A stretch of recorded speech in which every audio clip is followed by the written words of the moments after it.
Bilo je to pred puno vremena, još je moj unuk bio mali predškolsko dijete.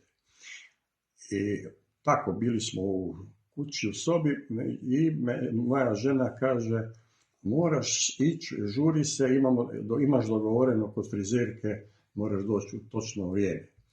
A ja uvijek volim nekako prekretati stvari i šalice, a ja kažem, ma znaš, meni se sad ne ide i nemam vremena, ja bi išao nešto sebi napraviti za kuće, ajde ti uzmi moju glavu i odnesi frizerki pa ona nek napravi svoj posao, ja ću svoj.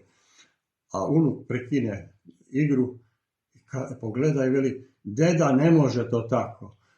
A ja velim, pa zašto ne može? Pa znaš, teta frizerka ima onu dekicu i onda mora metiti dekicu prije. A kaže, a kako će metniti dekicu ako je samo glava?